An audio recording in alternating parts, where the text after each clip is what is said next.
श्रेणियां हैं और 12 व्रत क्या हैं बताओ।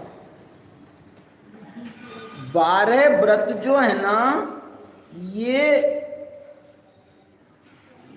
जातियां हैं। क्या बोल रहा हूं? 11 श्रेणियां हैं वो, और ये 11 जातियां हैं। क्या मतलब हुआ? वो चौथी क्लास का बच्चा है ना, चौथी क्लास का, क्लास तो है चौथी, विषय सारे उसको 10वीं वाले भी पढ़ना है। 10वीं वाले विषय उसको दूसरी में पढ़ना है, तीसरी में पढ़ना है, चौथी में पढ़ना है, 5वीं में पढ़ना है, छठी। साइंस जो है उसका एक विषय है और वो उसको तीसरी क्लास में, चौथी में पढ़ा रहे, 5वीं में पढ़ा रहे, माने सभी क्लास में पढ़ा रहे। वहाँ भी 12वीं में भी वही पढ़ा रहे, 11वीं में भी वही पढ़ा रहे। क्या मतलब हुआ? माने ये जो है ना 12 व्रतों के श्रेणियां बदलेंगी। 12 व्रतों की 12 व्रत जो हैं पहली प्रतिमा में कैसे पलेंगे आपको अलग से हिसाब बताना पड़ेगा। 12 व्रत आपकी दूसरी प्रतिमा में कैसे पलेंगे आपको अलग से हिसाब बताना पड़ेगा। 12 व्रत आपके तीसरी प्रतिमा में कैसे पलेंगे आपको उसका अलग कोर्स बनाना पड़ेगा।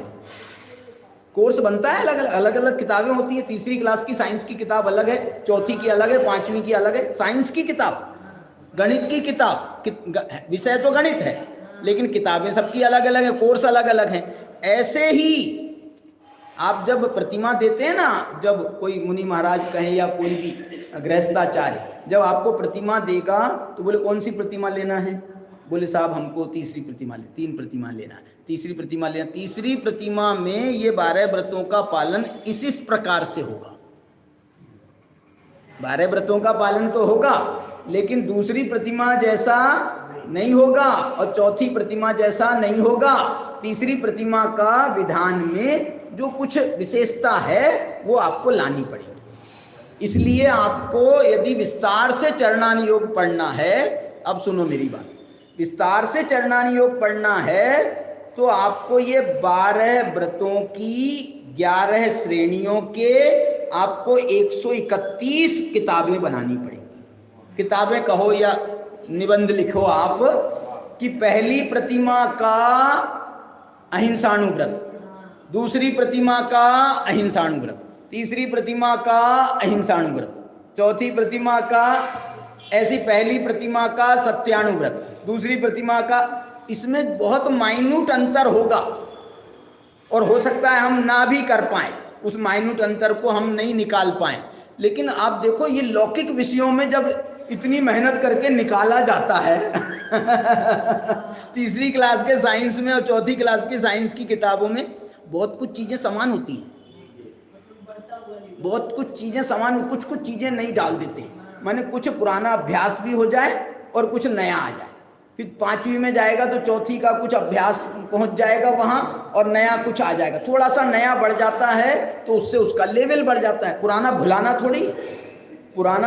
थोड़ी, इसलिए पुराना भी रख देते हैं साथ में।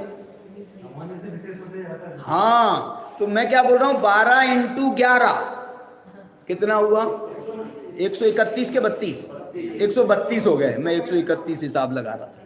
132 प्रकार 12 व्रतों के बन जाएंगे अथवा 132 प्रकार प्रतिमाओं के बन जाएंगे।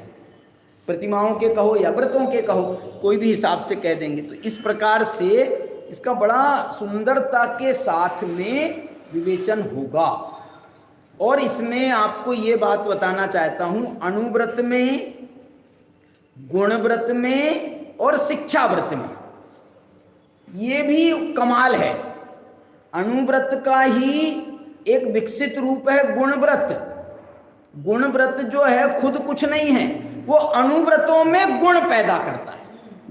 जैसे 11 प्रतिमाएं एक अलग प्रकार से श्रेणियां बना रही हैं, गुणव्रत जो है वो अणुव्रतों में गुण पैदा करते हैं, विशेषता पैदा, गुण माने विशेषता पैदा करते हैं।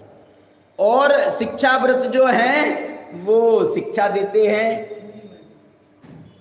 आ जाओ मैदान में, आओ मैदान में, मतलब वो मुनि धर्म की शिक्षा देते हैं। इस प्रकार से इसकी सुंदर चर्चा है। अब अपन जो है इसमें 5 अणुव्रत की अलग गाथा है, 3 गुणव्रत की अलग गाथा है, 4 शिक्षा व्रत की अलग गाथा है, उसकी भी चर्चा करेंगे। नए कैलेंडर आए हैं और 2030 के जिनको अपने प्रतिष्ठान या घर के लिए चाहिए हो तो वहाँ से ले शून्य 23 तारीख को इंदिरा दीदी है 2 वाली उनको यहाँ से